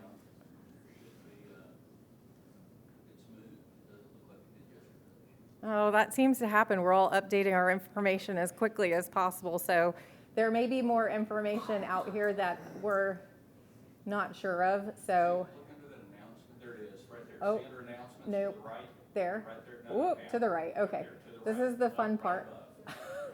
Right above That here. section in there, all of those storm Oh, damage facts. there you go. There you go, that's the section roll. Right there. Oh, super. They put it right up on top. We Under always announcements. joke it's always hardest to drive your computer when you have a bunch of people watching you. So, so that is just, yep, right under the top. So you can search for your parcel, but right underneath they have announcements, and that's where you can find some additional information. Thank you. Thank you very much. So, and I'll be able to tell that to folks next week. That's great. About how many more? I got just two. 2 and 3, and then I know that we have another question Okay. with the SBA. So what do I do if my online evaluation on my house seems disproportionate to other than comps of my neighborhood? So you'll get an appraisal. If you don't think it's right, and it's that's an appraisal, they have their license and they do standard appraisals. So that would be something you bring up with your appraiser. If they're giving you an appraisal and you don't think they used the right comps, sit down and talk to them, but they are licensed. And please clarify whether or not the demo debris removal is included in the 50% if it was completed by the homeowner and was not something information. So conflicting information. So you're going to have to, just like Kevin said earlier, you're going to have to give us a cost, a market value. Even though you did it yourself, you'll have to put a value in there with it, and we'll use that. And the plans examiners will review it as part of the process to review, make sure it falls within the market value that we have within our area. So that's all I have. Those are my questions. Thank you. Hopefully I answered them well. All right, so I'm Kevin again. Got a couple more that come in. This one says, what aspects of a licensed contractor to perform? So I think the question is, what can different contractors perform? So they are licensed in specifics. So electrician can't do a roof. A roofer can't do electrician or plumbing. No, that's not the question. Okay. You have to have a licensed contractor perform. So if I want to do my own framing, if I want to do my own license, if I want to do my own roof. And you're the homeowner? Yes. Yeah, you can. That is, Florida law requires licensed contractor for everything that is done, construction and needs a permit. There is one exception, and that is owner-builder. Owner-builder can do that. So that gentleman could do work on his own home, and I have to have somebody that has a license to do, I can pour my own concrete, I can raise. you can. Okay. You can do everything. Yep. Okay, next question. Does the contractor fill out the information or the homeowner fill out the form? Do you have people who will help with forms? So I'm assuming that is what we've been calling a non-substantial, which is the value of the job. And yes, the contractor can fill it out, but we have 3 pages there. And one is for the homeowner to acknowledge that they're aware of the cost that the contractor is submitting. 2 is the contractor himself, and then 3 if there's an architect or an engineer involved. So they sign those, yes, we all agree this is the cost, this is the value of the job, this is where we're at. So anybody can fill it out, but those 3 parties need to sign their portion of it. Open permit for outside structure, pavilion, does this get included in the 50% determination? No, anything like a gazebo, a detached garage, what else would you have maybe? I don't know, a pool shelter of some sort, not included. Do not include that in your 50%. Appraisal is asked what type. When you go to your appraiser, tell them what you're doing, what you're needing it for, and they know that they're going to put in the report that it's for a non-substantial evaluation of the structure. It's for the city of Clearwater, and they know what to do. It's a depreciated value of the replacement of the building. All right, thank you. All right, I got a disaster loan question. We are not substantially damaged. Are we still eligible for grants, loans mentioned to cover costs between insurance and cost? And what are the dollar limits to those grants? So I can't talk about grants because I'm from SBA, but definitely you are eligible to apply for an SBA disaster loan. I really encourage you guys to put in an application. It's free to apply. You can turn down the loan initially if you're offered it and then change your mind for up to 6 months. So while you're figuring out what you want to do, it's just good to get that application in, and you should get it in as soon as possible. The deadline for Helene is coming up. It's November 27th. For Milton, it's December 10th. So get your application in. That's very important. The interest rates are great on these loans. There's low, what? I was going to tell you. They're as low as 2.813 for homeowners and renters. For businesses, it's as low as 4%, and for nonprofits, it is a flat-out 3.25%. What's really great about disaster loans is there is no payment for the first 12 months after your money is dispersed. So for that first year of the loan, you have a 0% interest loan, basically, for 1 year. The interest does not accrue, and you're not expected to pay a loan payment because we know you're working really hard to get your house back. You can apply for a business loan, fine, yeah. And we're gonna be here to talk with you. We've got a bunch of flyers, information, SBA.gov disaster. Are there funds left for the loans? Because I received a letter that there were no more funds for the loans. Okay, I'm glad you brought that up. So there's been so many disasters already this fiscal year. We are currently out of funding. Congress just came back to work on Tuesday. They're working on the appropriations. We are told to tell you to apply now because all the people who work to process your loan, move that application forward, are working. we're going to give you that letter like, yes, you are going to get your loan. And as soon as that money is available, we're going to disperse it as quickly as we can. So please put in the loan. Don't let what you're hearing about that keep you from applying. If they denied you, you have 60 days to appeal. You have up to 6 months to apply for reconsideration. So for the reason they denied you, you can look at that in the letter, and a lot of times you can work on that and get that better, and then apply for reconsideration and get that approved. And if you want to talk to me when we're done, come on up, okay? Okay. When you apply for a loan, it takes between 14 and 21 days typically to process your application. Once it's approved, when we have regular funding, it's 3 to 5 days to get the funds in your account. We also cover hurricane deductibles with the loans. We also cover all the stuff everybody's talking about that isn't covered, such as walkways, fences, garages, sheds. We don't do pools, sorry. But we do a lot of outdoor stuff, driveways, things that FEMA and insurance typically don't cover, including landscaping. If your business and your sign got destroyed, that would be included in a disaster loan. I'm sorry? Boat dock. In some cases, we cover boat docks. It's more like if you need it for transportation, not for pleasure. You know what I mean? Like it's essential, like you live on an island and you have to take a boat into the mainland from your dock. Okay.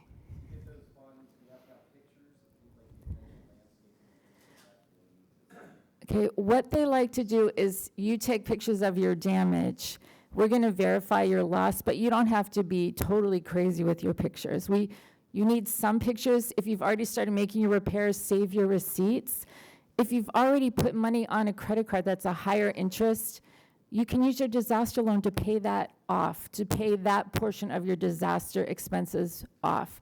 You also don't have to wait till your insurance settlement comes in, and we cover insurance deductibles. So if the amount of money the insurance company is going to give you, they're going to take off $50,000 or whatever for your deductible, you can cover that with your disaster loan.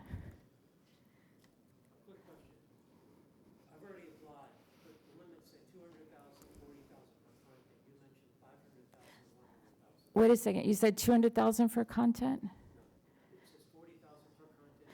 That is bad information. That is not, it has changed in the last year. It's up to 500,000 and for your real estate and up to 100,000 for your contents and your vehicle. By the way, I saw that letter, somebody showed that to me, and I sent that up. Like, why are people getting this? It's bad info. Okay, yeah, that's not right. Okay, there's 2 different interest rates. It's a little confusing, and I can talk to you guys about that, but people who really, really need that low interest rate are more likely to get it. If you're super well off financially, you will be offered a higher rate. We kind of flip what a commercial bank would do. And I can explain that in person back there. Don't let that stop you from applying. You can even appeal that designation. If they say, oh, sorry, you're going to get that higher interest rate, you can appeal that as well. Okay. We had one last question. So one last question. It was directed towards the inspection and assessment process for substantial damage, and the question basically reads, how does Tetra Tech inspect homes without us letting them in, and how do they inspect our homes? And so there's a lot of situations out there during the substantial damage process where, and I'll just give you an example, we have clients up in North Carolina right now who have to go through the same substantial damage process as a community. Those homes don't even exist anymore, but you still have to go out there and actually physically inspect the structure and not the structure, but the actual parcel or lot and indicate that. There are other situations where people have evacuated or it's not their primary residence and they're out of town. There's always situations that come up where you won't have access, you won't have the ability to access the interior of the structure. And so the desk reference allows for you to actually do the substantial damage process with an exterior only inspection. That's where the appeal process comes in. So if there's additional information or context that you disagree with, once those recommendations for substantial damage have been made and those letters have been issued, you can say, hey, we'd like to exercise our appeal rights. And we can then go back out there and actually do a more thorough inspection where we can arrange a time where you could let us in to actually then do an assessment of the interior of the structure as well as the exterior of the structure. So. Place that we can go to see, did you say earlier that we can see whether your There is not, but once we do complete that process, we'll then do an analysis process. In other words, once we finish with the assessments, we'll do the analysis to make the recommendations to the city. The city will then make those, we'll send out letters to everyone. And at that point, if you disagree, you can go ahead and exercise your appeal rights. Well, we were only going to do the substantial damage letter, so we're talking about that internally to send. Oh, okay. So the question is, does everybody receive a letter? But I mean, if it's determined substantially damaged or not, do you get a letter saying you were not substantially? You weren't, not at this time, not at this time. We were talking about that, and it may be that we will, but we'll just, would it be helpful if it is? Yeah, because Okay, if okay. if you were assessed and you don't get a letter, you don't know. You're just sitting there, waiting. Okay, all right, then we understand. That's input, yeah, okay. Okay, one last question. Yeah, and I do have something that came in. I don't have an answer for it, so, but it is it's something that everybody's confronted with on the, everywhere in the city. When the vendor gives you an estimate and posted or labor, it is so high that 2 or 3 repairs will bring you to the 50% level, but you still have more repairs work. The house is not a total loss, just the labor and prices are too high. That is a situation that's going on right now. And DPPR can help if someone's gouging, but there is that market rate that changes with disasters. So we'll see if there's anything else, but if someone, if there is anything, we'll try to make changes. So. Okay, I think we're at past 12 o'clock, and we said 12 o'clock. We know you have a lot of things to do. If you still need questions, we've sort of changed the plan. FEMA will be in the conference room to the left. SBA will be in the back here. Tetra Tech will be here.